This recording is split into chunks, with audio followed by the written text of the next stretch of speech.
Baik, bismillahirrahmanirrahim. Assalamualaikum warahmatullahi wabarakatuh.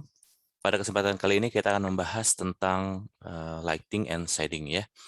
Jadi ada 4 bagian yang akan kita bahas, yaitu meliputi rendering, terus juga light source, reflection models, dan juga shading models. Rendering. Jadi rendering ini adalah suatu prosedur yang berfokus kepada bagaimana kita dapat menentukan warna yang paling sesuai, yang dalam hal ini adalah pasangan intensitas red, green, blue, yang akan kita assign pada sebuah pixel yang berasosiasi pada setiap koordinat atau setiap permukaan dari objek yang ingin ditampilkan. Berkaitan dengan hal ini, tentunya kita perlu untuk mengetahui ya bagaimana mendescribe atau merepresentasikan sumber cahaya, terus juga bagaimana kita bisa memodelkan interaksi antara cahaya dengan material objek.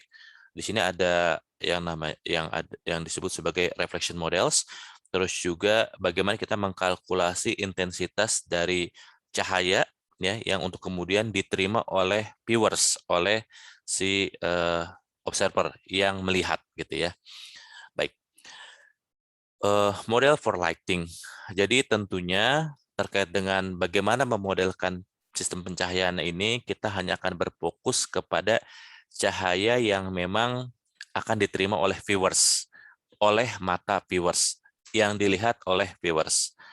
Cahaya langsung adalah cahaya yang berasal dari sumber cahaya ya, dari light source ya, yang diterima oleh mata dari viewers. Tentunya di sini warnanya itu akan sama dengan atau panjang gelombangnya akan sama dengan panjang gelombang dari sumber cahaya itu sendiri. Adapun indirect lights itu tentunya tergantung dari interaksi cahaya terhadap setiap properti material objek ya. Jadi kalau kita bicara indirect light ini adalah cahaya-cahaya yang dipantulkan terlebih dahulu oleh benda tertentu gitu ya untuk kemudian diterima oleh si viewers. Nah, selanjutnya di komputer grafik di sini kita akan menggantikan atau mewakilkan sudut pandang mata viewers itu dalam bentuk projection plane. Nah, di mana dalam setiap projection plane ini ada kotak-kotak seperti ini ya, yang setiap kotak-kotaknya akhirnya nanti akan kita assign, kita akan tentukan nilai warna yang sesuai. Nah, ini disebut juga sebagai COP ya. COP itu adalah center of projection. Ya, center of projection. Baik, selanjutnya adalah terkait dengan illumination variable. Jadi illumination ini sering juga disebut sebagai sistem penerangan atau sistem pencahayaan gitu ya. Tentunya variabel yang berkaitan dengan illumination system ini meliputi light source, yaitu posisi dari sumber cahaya dan juga properti dari sumber cahayanya yang mengkarakterisasi dari sifat sumber cahayanya. Terus yang kedua adalah objek, ini tentunya adalah geometri dari objek pada titik-titik permukaan apa ya, tentunya di sini adalah berkaitan dengan posisi objek. Dan selanjutnya ini adalah material properties, yaitu karakteristik dari material objek yang akan ditampilkan ya. Di sini ada apakah dia opak ya, opak itu berarti kecenderungannya untuk istilahnya ya tidak meneruskan cahaya, tapi kalau transparan kan bisa meneruskan cahaya. Terus apakah dia shiny ya, berkilau, atau dia justru akan mengabsorpsi secara penuh ya, matte ya, itu matte ya, kusam mungkin seperti itu ya, jadi agar tidak berkilau. Terus juga terkait dengan tekstur dari permukaannya ya, apakah memang halus gitu ya, atau justru bertekstur, dalam hal ini misalkan agak kasar seperti itu. Dan yang terakhir adalah position and orientation of view plane. Ya, ini view plane ini adalah yang tadi mewakili viewers, mewakili area dari sudut pandang viewersnya gitu ya. Jadi sekali lagi illumination variable ini tersusun atas light source, object, dan juga position dari viewers-nya yang diwakili oleh view plane. Ya, seperti itu. Oke, selanjutnya modeling the light source. Jadi memang sumber cahaya ini akan dikarakteristikan oleh fungsi illumination sebagai berikut ya. Illumination function ini parameternya atau argumennya meliputi posisi, ya diwakili oleh X, Y, Z, koordinat sistem 3 dimensi, terus juga direction atau arah emissionnya, ya arah emission terhadap garis normal maupun terhadap permukaannya, seperti itu ya, direction of emission, dan juga yang terakhir adalah wavelength, ya lambda ini wavelength. Jadi ini berkaitan dengan panjang gelombang cahayanya, panjang gelombang dari cahaya sumber cahaya tersebut ya, panjang gelombang dari sumber cahaya tersebut. Ini menentukan color juga ya, tentu seperti itu. Karena beda panjang gelombang akan menentukan juga perbedaan spektrum cahaya, warna cahayanya. Nah, kontribusi dari light source ini tentunya bisa ditentukan dengan cara mengintegrasikan ya, interaksi antara si cahaya terhadap surface atau permukaan objek yang terkena cahaya.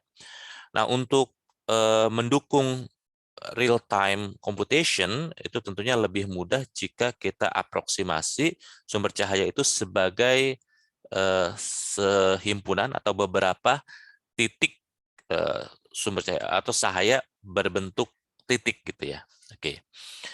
Nah, masih terkait dengan light source ini, nanti sebenarnya ketika ada cahaya untuk kemudian berinteraksi dengan permukaan objek, itu ada yang disebut ambient light, yaitu adalah suatu pencahayaan yang seragam. Ini biasanya adalah untuk merepresentasikan sumber cahaya yang letaknya sangat jauh, sehingga ketika diterima benda itu sudah sama saja intensitasnya untuk setiap area permukaan benda, dan tentunya di sini sudah tidak bisa terlihat lagi ya arah dari cahayanya. Terus yang berikutnya adalah point source, yaitu sumber cahaya yang mengemisikan cahaya dengan arah yang seragam kepada seluruh arah secara seragam gitu ya intensitasnya. Terus yang selanjutnya adalah spotlight, ini adalah merepresentasikan cahaya untuk rentang sudut tertentu gitu ya, rentang sudut. Jadi nanti ada area yang pada area pencahayaan, ada area yang di luar pencahayaan. Tentunya ini menentukan juga tingkat intensitas cahaya yang dihasilkan ya, bentuk interaksinya atau amount-nya seperti itu. Terus yang berikutnya ada distant light source, ini adalah bisa kita anggap sebagai cahaya yang paralel ya, cahaya paralel dari arah yang jauh gitu ya, yang akan berinteraksi dengan objek. Reflection model. Reflection model dikenal juga dengan model pencahayaan atau juga model illumination gitu ya. Jadi di sini menggambarkan interaksi antara cahaya dan permukaan objek. Tentunya sesuai dengan interaksi alamiah atau kenyataan gitu ya, sifat alamiahnya, bahwa interaksi cahaya ini terhadap objek sangat ditentukan oleh properti material dari objek. Ada 3 interaksi umum dari reflection model ini, yaitu specular reflection, diffuse reflection, dan juga transmission. Jadi ini melanjutkan saja ya, meneruskan saja. Oke, reflection model. Jadi pada reflection model ini ada cahaya yang dipantulkan secara ambien gitu ya. Jadi merupakan hasil pemantulan dari permukaan lain, biasa seperti itu. Jadi kita ketahui juga bahwa ada objek yang menerima cahaya dari hasil pantulan objek yang lain, ya gitu. Terus ada juga diffuse. Diffuse ini adalah suatu pemantulan ya, ataupun pemodelan pemantulan dari suatu titik sumber cahaya yang dipantulkan secara seragam ke segala arah. Sehingga nanti tampilnya akan seperti ini, ya. Bisa kita lihat. Memang untuk diffuse ini seperti matte gitu ya, seperti matte, dope. Dan yang ketiga adalah specular reflection model, yaitu suatu visualisasi ataupun bentuk pemodelan refleksi yang memetaforakan ataupun meniru ya, meniru bagaimana cermin ketika memantulkan cahaya gitu ya.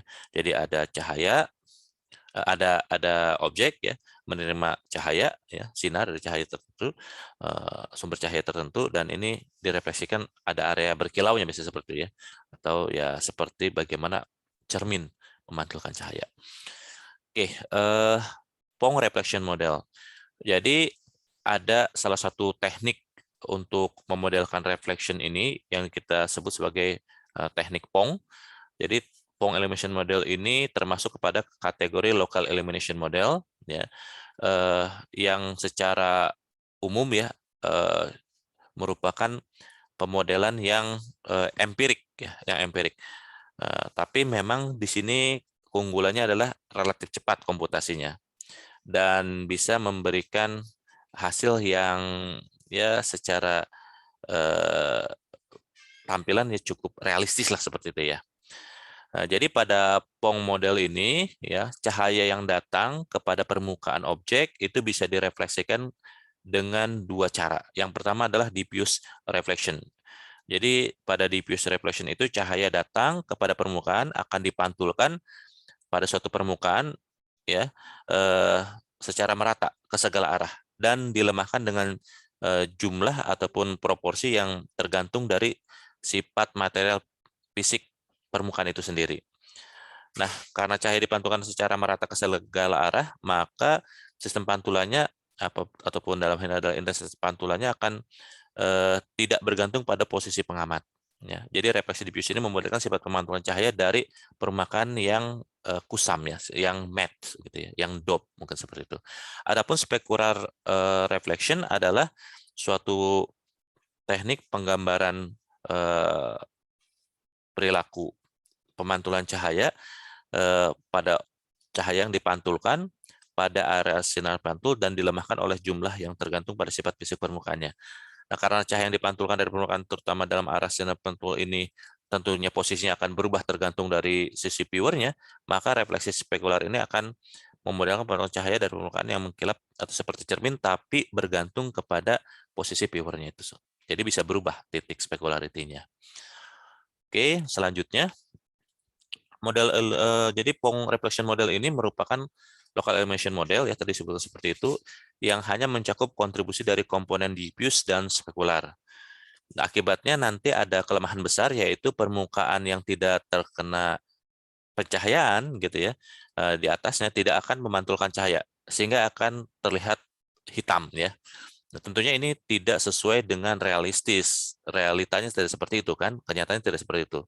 Jadi misalkan bola dengan sumber cahaya di atasnya memiliki bagian bawah yang tidak terkena cahaya akan lihat gelap. Ya, pada prakteknya harusnya kan pada pandangan nyata bagian ini mungkin akan tetap ada tapi ya dengan intensitas yang lebih rendah gitu ya. Karena boleh jadi bagian permukaan yang bawah itu bagian bola yang tidak terkena secara langsung oleh sinar cahaya itu bisa menerima pantulan cahaya dari objek yang lain. Nah, untuk Pong ini memang kalau hanya specularity dan juga diffuse tadi ya ini mengakibatkan tidak mengakomodasi fenomena ini ya. Nah, sehingga secara umum untuk sistem penerangan lokal itu harusnya melibatkan juga ambien gitu ya. Jadi illumination itu secara total adalah ambien tambah diffuse tambah specular. Jadi sekali lagi pada Pong reflection model memang pada awalnya hanya memperhitungkan kontribusi dari diffuse dan specular komponen. Akibatnya pada bagian-bagian yang tidak terkena cahaya secara langsung itu akan terlihat hitam dan ini tidak sesuai realistis. Nah, padahal di sisi lain kenyataannya kan area bawah yang tidak atau area yang tidak terkena cahaya secara langsung itu bisa jadi menerima cahaya pantulan dari objek yang lain gitu. Sehingga itu perlulah diperhitungkan juga ambiennya. Oke, selanjutnya ya. Nah, dalam model Pong cahaya ambien ini diasumsikan memiliki intensitas konstan di seluruh areanya seperti itu ya. Setiap permukaan tergantung pada sifat fisiknya ya. Tentunya akan memiliki koefisien pantulan yang ditentukan dari materialnya. Jadi di sini setiap permukaan tergantung pada sifat fisiknya. Ya, dan setiap material itu pasti memiliki nilai koefisien pantulan. Di sini disimbolkan bahwa intensitas pantul I ya adalah hasil perkalian dari koefisien refleksi Ka terhadap intensitas cahaya ambiennya. Yang tentunya nilainya akan sama untuk setiap titik pada poligon yang sama warnanya. Nah, diffuse reflection. Nah, setelah ambient reflection, pada diffuse reflection, permukaan pemantulan yang menyebar secara sempurna ya akan dipantulkan ke segala arah dengan intensitas yang sama juga, gitu ya, akan menghamburkan cahaya secara merata ke segala arah. Dengan demikian, intensitas pada suatu titik di permukaan akan dirasakan atau terlihat tidak bergantung pada posisi pemirsa. Nah, warna cahaya yang dipantulkan dari permukaan ini juga tergantung pada warna cahaya, warna sumber cahayanya, dan juga sifat-sifat material dari permukaan. Cahaya yang datang pada permukaan akan memiliki beberapa komponen yang diserap, dan yang lainnya juga mungkin akan diteruskan, ya gitu ya, ada kan dipantulkan. Nah, yang dipantulkan inilah yang akhirnya akan diperhitungkan. Jadi permukaan akan tampak merah di bawah cahaya putih yang menyerap warna hijau dan biru. Jadi kalau kita bicara cahaya putih, itu cahaya lengkap ya. Itu tersusun atas komponen red, green, blue. Sebuah objek akan terlihat merah ketika dia akan menyerap hijau dan biru dan memantulkan cahaya merah. Adapun ketika hanya cahaya yang menyebar dianggap pada permukaan, itu akan tampak kusam atau matte saja gitu ya. Jadi untuk diffuse ini memang tidak akan ada visualisasi suatu area yang terrefleksi seperti kilauan seperti itu ya. Nah, berikut adalah gambaran dari diffuse reflection. Jadi intensitas refleksi diffuse diberikan menggunakan hukum cosinus Lambert gitu ya. Jadi intensitas di suatu titik ya itu adalah hasil perkalian dari diffuse reflection coefficient K ya terhadap intensitas reflectionnya dan juga terhadap nilai sudut si sumbernya, cosinusnya ya, nilai cosinusnya seperti itu. Bisa kita lihat seperti ini. Nah, jadi ada 3 komponen, yaitu pertama adalah intensitas refleksinya, terus juga koefisien refleksinya, dan juga nilai sudut ya, sudut dari si pantulan itu terhadap si orang yang melihatnya. Oke, efek dari distance. Jadi dengan model pencahayaan yang diusulkan sejauh ini memang permukaan dengan sifat dan orientasi yang sama, tetapi jarak berbeda dianggap sama juga. Padahal kan tentunya ini juga tidak masuk logikanya gitu ya. Jadi ada koreksinya di sini dengan memasukkan faktor yang bergantung pada jarak titik permukaan ke titik pandang. Sehingga nanti di sini ada pembaginya gitu ya, yang dimana R itu adalah distance dan K itu adalah suatu konstanta yang bisa kita atur sesuai dengan kebutuhan. Dan ini bisa dicoba-coba sampai dengan mendapatkan nilai yang sesuai ya. Dengan koreksi seperti ini, maka nanti untuk jarak yang lebih jauh akan memiliki nilai intensitas yang lebih kecil. Selanjutnya adalah specular reflection. Jadi refleksi spekular ini tadi sudah disebutkan adalah suatu bentuk refleksi yang menggambarkan ataupun mewakili ya perilaku objek yang bersifat seperti cermin. Ya, pada sebuah cermin sempurna akan memantulkan cahaya yang diterima oleh permukaan ya dengan suatu sistem persamaan sebagai berikut gitu ya, bahwa dengan sudut datang theta ya, itu akan terhadap garis normal ya, garis normal nih ya, garis normal. Jadi ini permukaannya garis normal adalah n, ini theta yaitu akan dipantulkan, direfleksikan dengan nilai yang sama juga ya seperti itu terhadap garis normal. Sudut pantul theta terhadap normal pada bidang yang sama. Saya ulangi, jadi sebuah cermin sempurna akan memantulkan cahaya yang tiba di permukaan dengan sudut datang theta terhadap normal, maka akan dipantulkan dengan sudut pantul theta juga terhadap normal. Ya, kalau ini theta, berarti ini juga harusnya theta. Mungkin nggak terlalu lebar ya. Kemudian diterima oleh mata. Ini berarti bahwa hanya orang yang melihat sinar pantul yang akan benar-benar melihat sinar pantul secara maksimum. Seperti itu. Nah, pada specular reflection, ya, cahaya yang dipantulkan terlihat di atas area permukaan sebagai sorotan ya. Jadi seperti sumber cahaya saja seperti itu. Warna sorotan yang dipantulkan secara spekular ini biasanya dianggap sebagai warna sumber cahaya. Jadi kalau misalkan matanya memang berada pada area yang tepat untuk searah dengan sudut pantulnya, ini maka mata akan melihat seperti hasil pantulannya itu seperti sumber cahaya, ya sama persis seperti sumber cahaya. Nah, seperti itu. Dalam refleksi diffuse, cahaya yang dipantulkan adalah warna permukaan. Adapun kalau untuk spekular ini adalah kalau untuk ada specularity-nya itu seperti warna sumber cahaya. Dalam prakteknya, fungsi distribusi untuk cahaya yang dipantulkan secara spekular adalah fungsi kompleks ya dari V seperti itu. Jadi sudut antara sinar pantul dan arah pandangnya. Kita lihat lebih lanjut. Jadi di sini jumlah cahaya yang terlihat oleh viewers itu tergantung pada sudut antara R dan V besar. Jadi psi ini ya, ini ya. Kalau dia 0 ya berarti itu akan searah, sehingga mata viewers akan menerima fenomena titik permukaan itu seperti warna sumber cahayanya. Nah, seperti itu. Terus di sini juga ada nilai N ya, berparisi dengan bahan besarnya. N ini semakin kecil itu semakin kusam ya. Semakin besar itu akan semakin terlihat mengkilat warna permukaan materialnya. Intensitasnya di situ adalah perkalian dari KS, koefisien intensitas, koefisien dari pemantulannya ya, terus juga I-nya juga di sini. Intensitasnya dan juga tadi ya, seberapa besar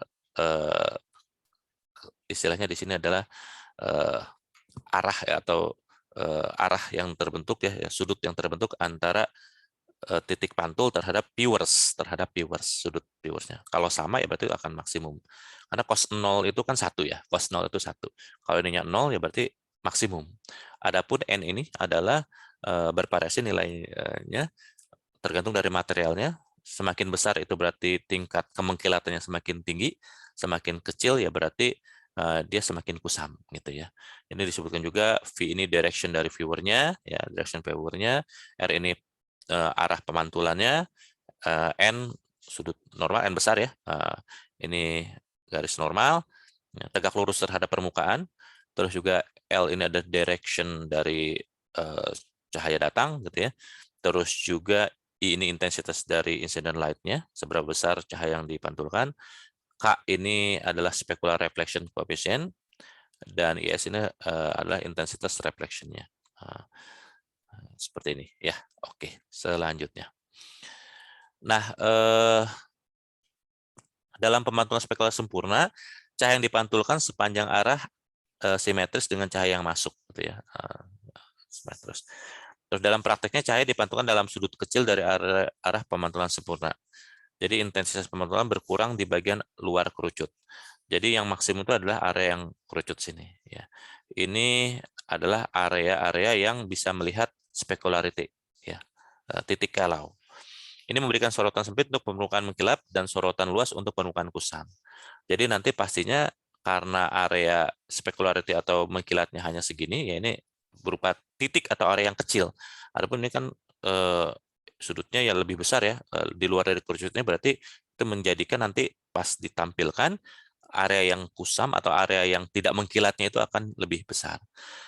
Nah, selanjutnya di sini jika kita ingin memodelkan intensitas I-nya sebagai fungsi sudut antara arah pandang dan pantulan, jadi arah V besar ya, dan juga R titik pantulnya terhadap nilai N, di sini N kecil adalah tadi ya tingkat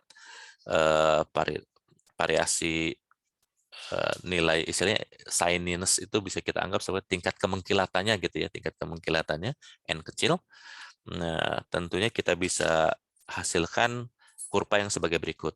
Ya, semakin besar nilai N-nya, maka ini akan semakin lancip, semakin mengkilat, semakin sempit area psi-nya, gitu ya. Tapi kalau N-nya makin besar, maaf, saya ulang ya. Kalau N-nya makin besar, maka semakin sempit areanya, tapi semakin mengkilat, titik itu. Adapun ketika N-nya semakin kecil, areanya semakin luas, gitu ya. Ini secara empirik bisa digambarkan sebagai berikut. Mungkin kalau kita lebih lanjutkan, fungsi kosinus didefinisikan pada suatu sphere area memberi kita bentuk globus yang mendekati distribusi energi ya tentang arah yang dipantulkan. Ini untuk nilai N tingkat kemungkinan yang berbeda ya. Jadi lebih luas areanya ketika N-nya lebih kecil. Ya, diaproksimasi oleh distribusi energi seperti itu. Oke, selanjutnya, nah sehingga akhirnya secara penggabungannya secara total ya pastinya itu adalah meliputi ambient, diffuse dan spekular dari light source ini. Ya, secara lengkap ya, reflection dasar dari pemodelan pencahayaan itu, pemodelan cahaya itu adalah sebagai berikut ya. Ada di yang depannya adalah ambiennya ya, seperti ini ya, tidak terpengaruh oleh jarak, nah, tidak ada pembaginya. Terus dua komponen berikutnya adalah ini ya, yang KD ini diffuse, KD diffuse. Ya di sini material juga pengaruh. Nah, sudut pandang sudut pantul juga ya. Tapi di sini juga dibagi oleh jarak. Karena diffuse ini juga dipengaruhi oleh jarak.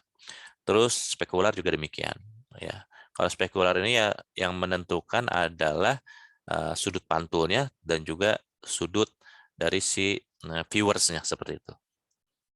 Jadi ini kita bisa notasikan N, R, dan V ya, ini titik normal dan juga R ini adalah sudut pantul ya, sudut pantul, dan juga V adalah area arah sudut untuk viewers ini berupa vektor.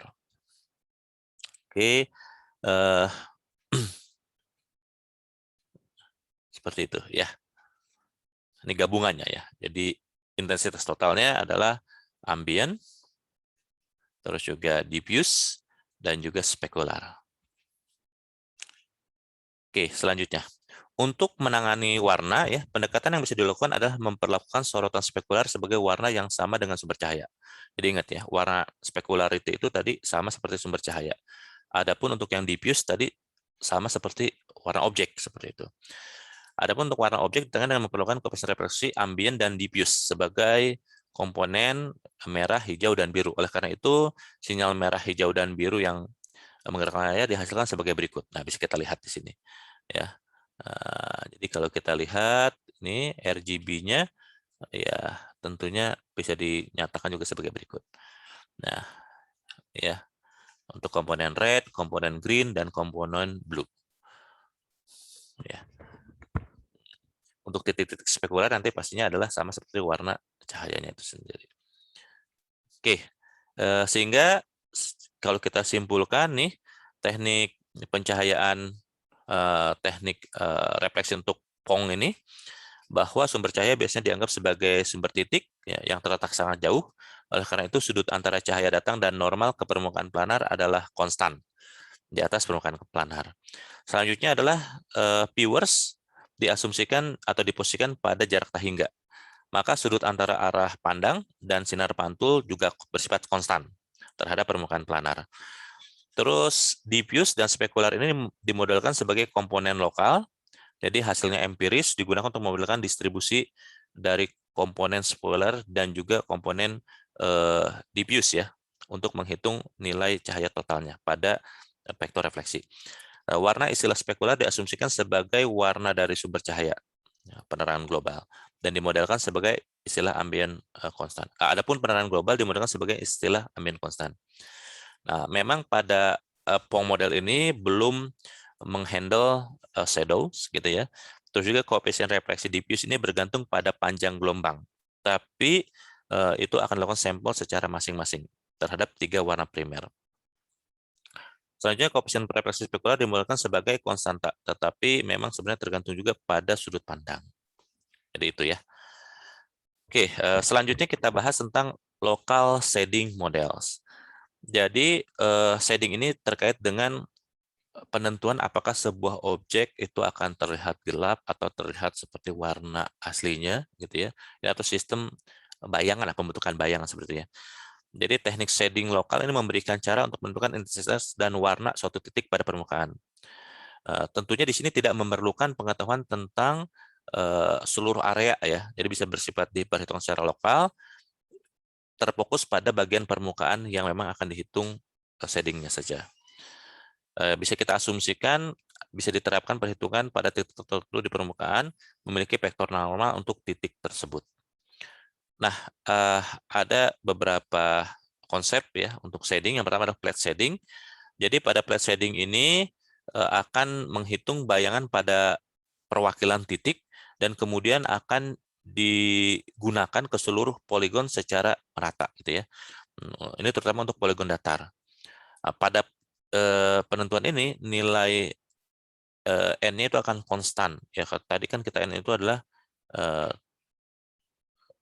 vektor n-nya itu ya adalah istilahnya garis normal ya, garis normal seperti itu. Terus juga kita asumsikan V itu berada pada titik yang sangat jauh, sehingga bersifat konstan juga vektornya. Dan di sini juga kita menganggap sumber cahayanya juga jauh. Ya, jika ketiga vektor konstan, maka perhitungan pengarsian ini bisa digunakan teknik scan ya, teknik scan. Nah ini diawali dengan mengasumsikan vektor L-nya sangat jauh ya, arahnya juga berarti relatif tetap, garis normalnya juga tetap, viewernya juga tetap seperti itu. Nah, bisa kita asumsikan seperti itu konstan ya, cahaya, penampil atau viewers dan juga berada pada titik terhingga. Terus bisa kita hitung nilai intensitas red, green, dan blue-nya menggunakan model refleksi Pong. Terus kita memproyeksikan simpulnya ke view plane dan gunakan konversi garis pindahin untuk atau gunakan konversi teknik line conversion untuk mengisi poligon ya. Ketika sistem plate shading ini digunakan ya, maka kita akan menerapkannya kepada seluruh permukaan yang lainnya. Jika permukaan benar-benar sesuai dengan permukaan planar ya, maka akan ditampilkan warna yang sama juga. Tentu kita ingat juga bahwa teknik Pong ini mengasumsikan bahwa sumber cahaya berada pada jarak yang tak terhingga. Permukaan besar yang diterangi oleh cahaya ya, akan diposisikan dekat dengan permukaan yang tidak diterangi cahaya, sehingga tetap merata ya. Terus bayangan yang akan dikaitkan dengan permukaan itu akan dihitung sebelum transformasi ditampilkan. Ya. Nah, untuk permukaan-permukaan lengkung ya dengan jaring segi poligonal ya, maka ada pendekatan untuk menghitung bayangan segi dapat digunakan dengan cara sebagai berikut ya. Kita hitung bayang di simpulnya menggunakan sistem normal yang ada pada permukaan tersebut. Terus nanti titik-titik simpulnya itu mencari rata-rata dari permukaan sekitar lengkungnya. Nah, ini adalah teknik scan line ya, metode untuk mengisikan poligon 2 dimensi untuk constant color. Jadi tekniknya adalah kita tentukan dulu ya, tentunya di sini warnanya sudah bisa ditentukan di satu titik saja untuk kemudian setiap titik akan memiliki nilai warna yang sama. Pertama kita cari dulu Y-min dan Y-max atau vertex paling teratas dan terbawah gitu ya, seperti itu pada sebuah vertex. Terus dari setiap Y-min dan Y-max kita lakukan ya, cari intersectionnya terhadap polygon edge. Terus habis itu ya isikan pixelnya.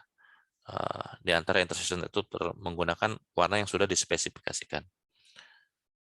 Ini plate shading seperti ini tampilannya, bisa kita lihat ya, plate shading. Jadi tidak akan terlihat ya beberapa tidak terlihat jelas itunya ya, apa namanya kilauannya karena warnanya konstan. Nah, maka daripada itu ada suatu teknik yang disebut sebagai smooth shading. Pada banyak kasus ya, poligon yang dirender itu diaproksimasi terhadap permukaan-permukaan yang berbentuk lengkung. Pada kasus tersebut tentunya nanti plate shading itu tidak cukup realistis. Ya, di sini kita gunakan smooth shading. Ya, jadi di sini untuk menghindari masalah tersebut, metode shading incremental atau halus digunakan untuk menghasilkan gambar yang lebih realistis, terutama untuk area yang curve ya, pada permukaan yang membentuk berupa lengkungan. Nah, untuk smooth shading ini, langkah pertamanya adalah menghasilkan nilai bayangan pada setiap simpul dan jaring poligon ya, yang mewakili setiap permukaan di sekitar simpul. Untuk kemudian bisa dilakukan dengan dua cara. Pertama, evaluasi normal permukaan pada setiap segi poligonnya. sehingga kita peroleh nilai-nilainya. Kemudian habis itu evaluasi bayangan secara langsung pada setiap simpul dengan mempertimbangkan simpul-simpul di area sekitar titiknya. Setelah bayangan pada simpul-simpul jaring poligonal diketahui, maka bayangan titik-titik interior segi poligonal diinterpolasi. Ya, seperti itu. Nah, ini ada Gouraud shading. Gouraud shading adalah metode untuk menginterpolasi warna atau bayangan secara linear melintasi poligon. Ini dikemukakan pada tahun 1971. Adalah metode yang sangat sederhana dan efektif untuk menambahkan nuansa melengkung ke poligon. Jika tidak akan tampak datar ya. Jadi karena kalau pakai yang flat shading kan tadi kan relatif datar dan tidak memperlihatkan yang cukup realistik ya. Pada Gouraud shading ini ya mencoba menghaluskan shading di seluruh poligon. Tidak seperti poligon yang flat shading tadi, ya, ini akan menentukan warna yang berbeda untuk setiap simpul poligon. Kalau tadi kan flat shading kan sama semua warnanya. Ya. Jadi di sini bisa kita lihat pertama-tama dihitung dulu setiap poligonnya gitu ya. Terus setelah itu nanti dihitung titik-titik simpulnya berdasarkan warna yang sekitarnya. Mungkin kita bisa lihat lebih lengkap. Diawali dengan menghitung suatu permukaan-permukaan ya, permukaan-permukaan menggunakan masing-masing vektor normalnya ya, karena vektor normal ini akan berinteraksi dengan arah sinar datang ya, menentukan nilai intensitas yang diperolehnya atau yang dihasilkan pada setiap permukaan tersebut ya. Adapun titik simpul itu bisa dihitung dari rata-rata ya, rata-rata normal. Jadi ini total bentuk refleksi di setiap permukaan sekitar shadingnya. Di sini ada N1, N2, N3, N4 sekelilingnya dibagi dengan totalnya ya, absolut totalnya. Seperti ini. Gouraud shading itu seperti itu ya. Jadi dihitung dulu nilai refleksi pada setiap permukaan ya, permukaan poligonnya ini N1, N2, N3, N4 masing-masing. Kemudian untuk nilai N bisa kita tentukan dengan nilai rata, pendekatan rataannya. Nah, untuk Gouraud shading ini digunakan interpolasi linear untuk menghitung intensitas di persimpangan atau tepinya. Ya, tentunya kalau misalkan di sini nilainya P2, di sini nilainya P1, bagaimana nilai di titik P ini? Di titik P ini adalah kan berarti semakin jauh terhadap P1 akan semakin dekat dengan P1 akan semakin mirip dengan P1 intensitasnya. Semakin jauh dengan P2 akan semakin tidak mirip gitu ya intensitasnya. Ini langsung saja ya. Ini kalau katakan saja ini adalah jaraknya adalah alfa ya, berarti ini adalah dan ini berarti ini sisanya kalau ini totalnya 1 gitu ya, ini 1 min alfa. Nah, ya kalau dalam bentuk mungkin ini persentase bisa juga dinyatakan sebagai persentase ya atau rasio seperti itu. Jadi intensitas di titik P untuk red-nya adalah 1 min alfa intensitas P1 red gitu ya, ditambah dengan alfa dikali intensitas P2 untuk komponen red. Saya ulangi ya. Jadi intensitas warna merah untuk titik P itu sama dengan 1 min alfa dikali intensitas P1 untuk komponen rednya ditambah dengan alfa kali I P2 rednya. Jadi tentunya kalau di sini alfanya semakin besar gitu ya, semakin besar berarti semakin jauh terhadap P1 ya akan semakin mirip terhadap P2-nya. Tentunya sama juga ini berlaku untuk yang key. Dan ini juga berlaku untuk komponen green dan blue. Seperti itu. Ya. Jadi interpolasi linear lebih lanjut untuk menghitung warna pixel pada scanline P dan Q. Sehingga nanti kalau titik-titik yang di tengah ini gimana? Ya bisa dihitung terhadap P dan Q juga. Nilai yang sama juga. Nah ini seperti ini. Jadi pertama kita hitung setiap titik P, setiap titik Q yang ada di sini. Kemudian nanti di tengah-tengahnya ini, ya area di tengah, bisa kita gunakan nilai interpolasi yang serupa. Tapi menggunakan titik P dan Q. Kalau tadi kan P kan pakai P2 dan P1. Kalau Q pakai P3 dan P4. Nah, kalau untuk P dan di titik sini nih, yang garis ini, menggunakan titik P dan Q. Seperti itu. Oke, nah ini mungkin kurang lebih gambarnya untuk scanline ya. Nah, seperti itu. Oke, seperti ini. Bisa kita lihat. Ya. Oke, selanjutnya keterbatasan dari Gouraud shading. Jadi memang bayangan konstan sederhana ya, teknik shadingnya akan sederhana, tetapi menekan pada sifat poligonal model. Sistem persepsi ini akan memberikan efek yang berlebih ya, dan terlihat sangat jelas antara warna terang dan gelap. Jadi ini menimbulkan fenomena match bending gitu ya. Terus masalah dengan bayangan Gouraud juga terjadi saat kita bekerja pada poligon yang besar. Sorotan spekular pada setiap titik cenderung dihaluskan pada area yang lebih luas daripada yang seharusnya ya. Terus juga di sini poligon akan dirender cukup gelap, tetapi ya tentunya ini kurang tepat ya ketika ada cahaya pada setiap titik yang relatif rendah. Nah, ini bisa kita lihat Gouraud limitation match bandingnya ya, terlihat kurang halus seperti itu ya. Jadi di sini laju perubahan intensitas pikselnya bahkan akan melintasi poligon manapun, tetapi berubah saat batasnya itu tersebut dilewati ya. Nilai diskontinuitas ini ditekankan pada suatu sistem visual manusia sehingga kita melihat garis terang ataupun gelap ini di tepi poligon. Nah, ini match bending. Ini kurang halus nanti visualisasinya. Nah, selanjutnya ini adalah teknik Pong. Teknik Pong menggunakan prinsip yang mirip dengan teknik Gouraud, tetapi menginterpolasi bayangan di seluruh permukaan normal yang diinterpolasi. Normal yang diinterpolasi kemudian digunakan untuk mengevaluasi bayangan pada setiap piksel. Ini seperti sebelumnya ya, memang sumber cahaya dan pengamat diasumsikan tak hingga juga, sehingga relatif tetap ya.